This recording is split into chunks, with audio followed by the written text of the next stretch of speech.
In this episode, Dr. Sarah Hill unpacks the complex relationship between female hormones, brain function, and behavior, drawing attention to the overlooked second half of the menstrual cycle. Her insight challenges common misconceptions and emphasizes how evolutionary biology shapes women's experiences across their cycle.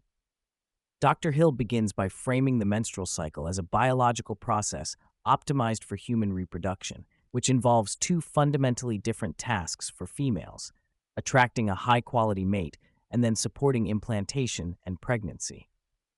While much research has focused on the first half of the cycle when estrogen rises, triggering increased sexual desire, social engagement, and heightened ability to discern subtle cues in potential partners, the latter half of the cycle, dominated by progesterone, remains poorly understood. She points out the evolutionary puzzle. Why do so many women feel miserable during the last 2 weeks of their cycle, a period that constitutes almost half their reproductive years? From a natural selection perspective, it seems maladaptive for a large portion of the population to experience such distress regularly. Dr. Hill suggests that this discomfort relates to the deeply protective and preparatory role of progesterone as the body shifts focus from outward mating behaviors to creating a safe internal environment for pregnancy. Delving into neurobiology, Dr. Hill explains how estrogen in the follicular phase not only enhances energy and libido, but also sharpens cognitive and sensory functions. For example, women near ovulation can distinguish fine differences in male testosterone markers, such as scent and facial features, which serve as proxies for genetic fitness and immune robustness. This hormonal surge equips women to select high-quality mates when conception is possible, with scientific studies confirming increased attractiveness, sexual motivation, and social engagement during this phase. Once ovulation occurs, the empty follicle transforms into the corpus luteum, releasing progesterone, which modulates brain regions like the amygdala, lowering the threshold for perceiving threats. This heightened vigilance likely served ancestral purposes by keeping women cautious when they were physiologically vulnerable and preparing for the energy-intensive processes required for pregnancy. Symptoms commonly associated with premenstrual syndrome, PMS, such as increased sensitivity, fatigue, food cravings, and mood swings, are shown to be a biological response rather than arbitrary dysfunction. Progesterone's influence extends to physiological changes, including increased basal metabolic rate, appetite, and sleepiness, all aimed at conserving energy for potential gestation. The immune system shifts from a pro-inflammatory to an anti-inflammatory state to facilitate embryo implantation. Dr. Hill emphasizes that many women's struggles during this phase stem from a lack of understanding about these shifts and inadequate self-care practices that fail to accommodate their body's changing needs. One of the most fascinating insights Dr. Hill offers pertains to why human females engage in sexual activity beyond fertile windows, unlike most mammals that restrict sex to estrus periods. Non-conceptive sex functions as a critical mechanism for pair bonding, facilitated by hormonal changes and neurochemical responses like oxytocin release. She highlights research showing that during the luteal phase, sex serves relational purposes, strengthening bonds and ensuring male investment, which historically was vital for fetal and infant survival.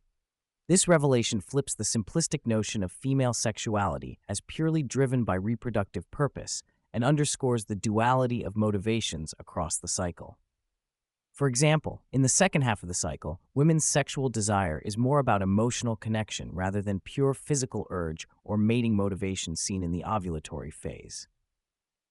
The discussion acknowledges controversies around the ovulatory shift hypothesis, how clearly women's partner preferences change across their cycle. Dr. Hill notes mixed research findings but points to robust evidence that women's sexual motivation, attractiveness, and sensitivity to male cues reliably increase near ovulation. She clarifies that fluctuations in behavior are best understood through longitudinal studies tracking individuals over time rather than comparing groups, which often yields inconsistent results due to inter-individual hormone variability. She also critiques the scientific community's historical neglect of female hormonal dynamics, where women were often excluded from research or studied only during low hormone phases to maintain male-like consistency. Moreover, medical protocols and drug testing largely ignore cyclical changes, contributing to ineffective or harmful outcomes for women, such as inappropriate medication dosages or overlooked symptom patterns. Dr. Hill connects her earlier work on hormonal contraceptives with the physiological insights into the menstrual cycle, explaining how the pill suppresses natural hormonal fluctuations by maintaining steady levels of synthetic hormones. These synthetic progesterones differ significantly from endogenous progesterone in their brain effects and metabolism, leading to a reduction of beneficial neurosteroids that support mood regulation and mental health. As a result, many women on the pill may experience decreased sexual desire, altered partner attraction, and increased risk of depression and anxiety, particularly in teenagers.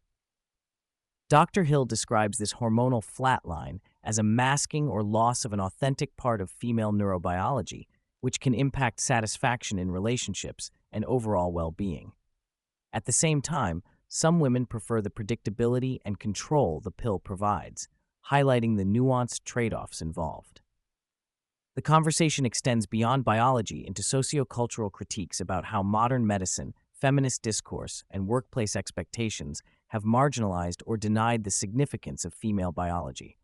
Dr. Hill condemns the pervasive, male-centered scientific paradigm that treats women as smaller versions of men, thereby disregarding sex-specific needs and experiences.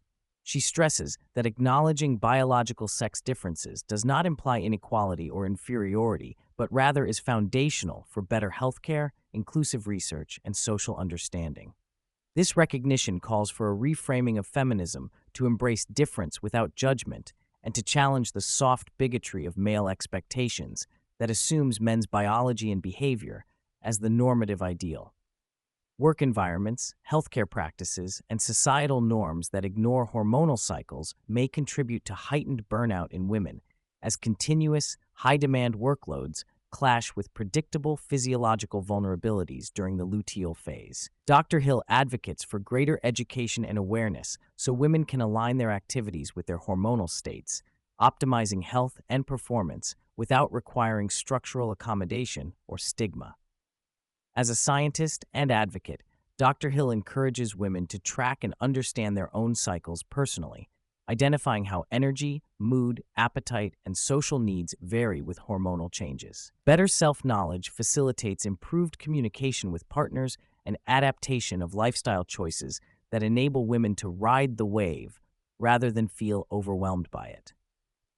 She envisions that expanding research on the full menstrual cycle and its cognitive, emotional, and physiological impacts will empower women and men alike, creating a foundation for more equitable and effective healthcare and relationships. With rising attention to these dynamics, Dr. Hill hopes to see greater public and scientific acknowledgement of the menstrual cycle's importance as a core aspect of female identity and experience.